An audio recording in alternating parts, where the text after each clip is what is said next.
Good morning students, class 12 subject mathematics. और आज हमारा टॉपिक है डेरिवेटिव। हम पढ़ रहे हैं तो डेरिवेटिव में हम आज पढ़ेंगे derivative of implicit functions. Implicit functions क्या होती हैं, पहले थोड़ा सा इसकी इंट्रोडक्शन है। तो इसके इंट्रो हो जाए तो डेरिवेटिव्स के हमने बहुत इजी फाइंड करने हैं। मेथड्स वही हैं, product rule, chain rule, quotient rule, जो हमने ऑलरेडी पढ़े हैं। तो सबसे पहले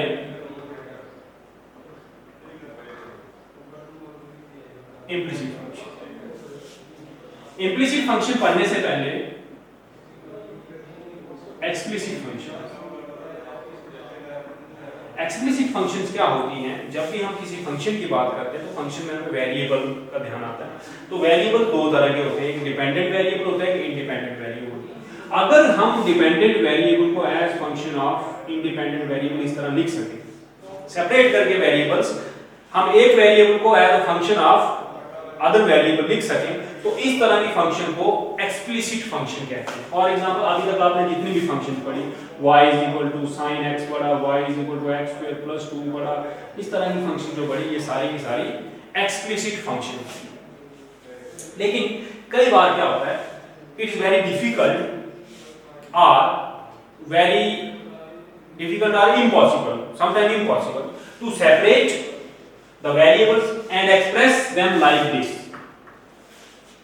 उनको y = fx या x = gy इस तरह से सेपरेट करके लिखना पॉसिबल ना हो, तो ऐसी फंक्शंस को हम इम्प्लिसिट फंक्शंस कहते हैं। तो फंक्शंस नहीं पढ़ रहे हैं हम, फंक्शन हमने पहले पढ़ ली, लेकिन इस तरह की फंक्शन पहले पहचान हो तो कोई भी फंक्शन जैसे sin x + y + 2x² y = 3 लिख दिया। अब यहाँ पर आपको x और y सेपरेट करना पॉसिबल नहीं है, y = fx, लेकिन फंक्शन तो ये भी है, इसमें भी दो वेरिएबल्स हैं, डिपेंडेंट और इंडिपेंडेंट, x है, y है।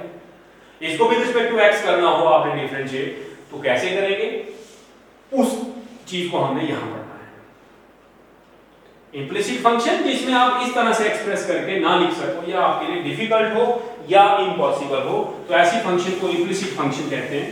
तो इसमें जब आपने डिफरेंशिएट करना है, differentiate with respect to independent variable करते हैं। दूसरी भाषा में बोलूं, अगर आपको बोला गया है कि differentiate with respect to x, आपके पास x और y दोनों मिक्सअप है, तो आपने किस चीज का ध्यान देना है? आपने ध्यान देना है कि जब कभी आप किसी फंक्शन को डिफरेंशिएट कर रहे हो, for example d/dx fx, differentiate करते करते एक फंक्शन ऐसी है जिसमें सिर्फ x है, तो उसकी डिफरेंशिएशन जो होती है वही लिखनी है आपने। जैसे sin की cos है तो cos लिखना है, cos की माइनस साइन तो माइनस साइन लिखना है, x की 2x है तो 2x लिखना है।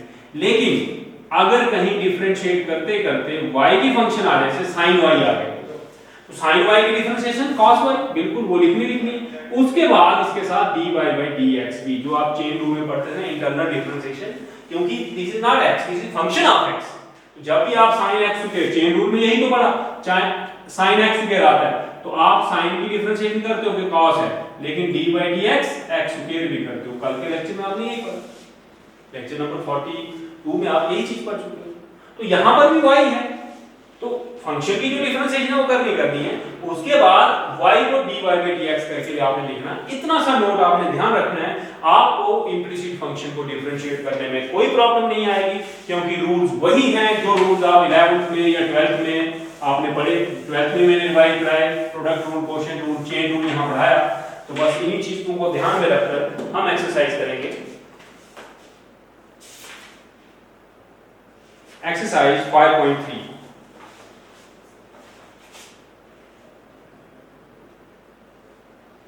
Question number 1. This is 2x plus 3y is equal to sin x. So differentiating both sides with respect to x, we get, what do we get? We get dy/dx 2x plus 3 is equal to dy/dx sin x. This is 2 dy/dx plus 3 dy/dx is equal to sin cubic cos. This implies 2 into 1 plus 3 into dy by dx is equal to cos x. This implies 3 dy by dx is equal to cos x minus 2. This implies dy upon dx is cos x minus 2 upon 3. This is your answer. dy by dx find करना कर ली.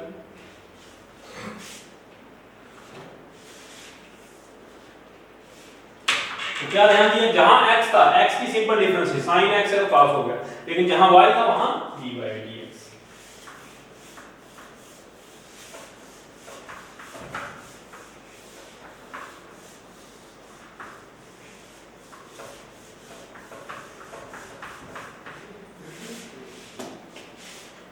So this is exercise 5.3. Question 2. 2x plus 3y is equal to sin y. Differentiating both sides with respect to x, we get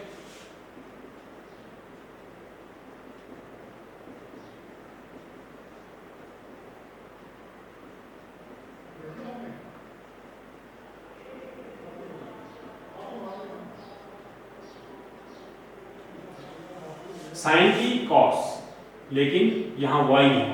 तो question number 1 और 2 में यही difference है, main difference. जो इस तरह का क्वेश्चन चेंज करके इसलिए देते हैं कि आपको पॉइंट क्लियर, वहां भी साइन ही था लेकिन साइन x था, तो cos x डिफरेंस है, यहाँ साइन y है तो cos y, लेकिन y की इंटरनल dy by dx. बस इतना सा ध्यान देना.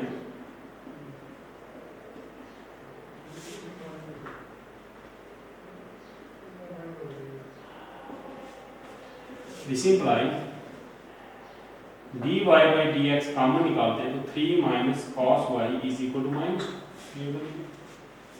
So this implies dy by dx is minus 2 upon 3 minus cos y. This is your answer.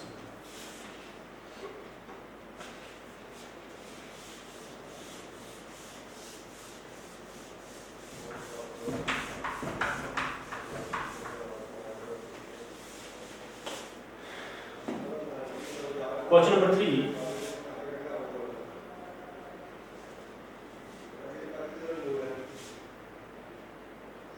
ax plus by square is equal to cos.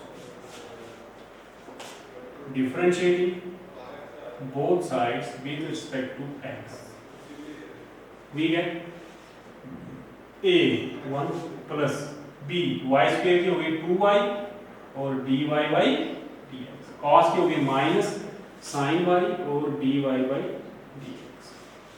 This implies a plus 2by dy by dx plus sin y 0. This implies 2by plus sin y dy by dx equal to minus a. This implies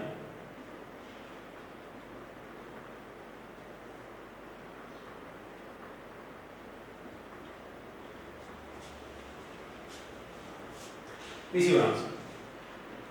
तो I hope कि आपको ये implicit functions कैसे करनी है differentiate या idea clear हो गया. अब ये सिंपल क्वेश्चन थे, अब थोड़े कॉम्प्लिकेटेड क्वेश्चन होते जाएंगे. तो कॉम्प्लिकेटेड क्वेश्चन कैसे करेंगे देखें.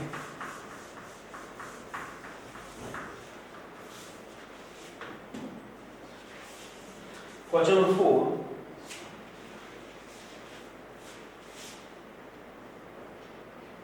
x y plus y square tan x plus y. Differentiating both sides with respect to x, we get d by dx xy plus d by dx y square plus equal d by dx tan x plus d by dx y. This implies, तो यहाँ product rule दो function है, product rule में पहले आप x की differentiation करेंगे 1 y plus, अब x को ऐसे ही dy बाई dx, ये प्रोडक्ट रूल से किया मैंने डिफरेंशिएट, प्लस y स्क्वायर की हो गई 2y और internal dy by dx is equal to tan की हो गई sec square x plus y की dy। अब जिनमें dy बाई dx है वो टर्म एक साइड करेंगे, जिनमें नहीं है वो एक साइड करेंगे। This implies 2y dy by dx minus dy by dx is equal to sec square x minus y minus x, ये dy by dx भी दे देगा x dy by, so this implies x plus 2y minus 1 dy by dx common sec square x minus 1, this implies dy by dx is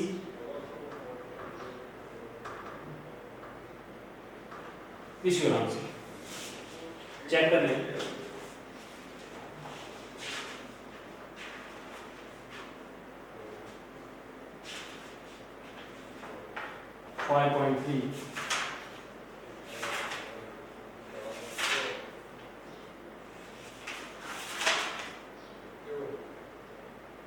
Question number 4 sec square x minus y upon x plus 2y minus 1। Answer इसलिए check कर लेते हैं कि question करते time कहीं कोई error ना हो जाए, कहीं कोई कैलकुलेशन हमने गलत ना कर दी हो, प्लस माइनस का थोड़ा सा भी एरर रह जाए तो आंसर गलत आ जाता है। तो अभी ध्यान आ जाए तो हम इसमें करेक्शन कर सकते हैं।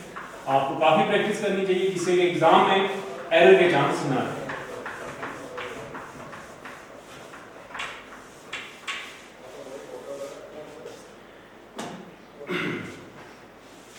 क्वेश्चन नंबर 5 सेम है, प्रोडक्ट रूल लगेगा वो आपको करेंगे। क्वेश्चन नंबर 6 भी 7 में करा देता हूँ। sin square y plus cos x y is equal to b।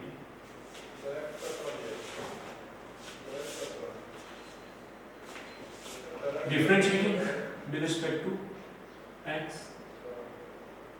differentiating both sides, we get d by dx। देखें sin स्क्वायर का मतलब होता है sin का होल स्क्वायर, प्लस में या माइनस में डेरिवेटिव बढ़ जाता तो मैंने बांट दिया, इसका अलग रखा इसका अलग रखा।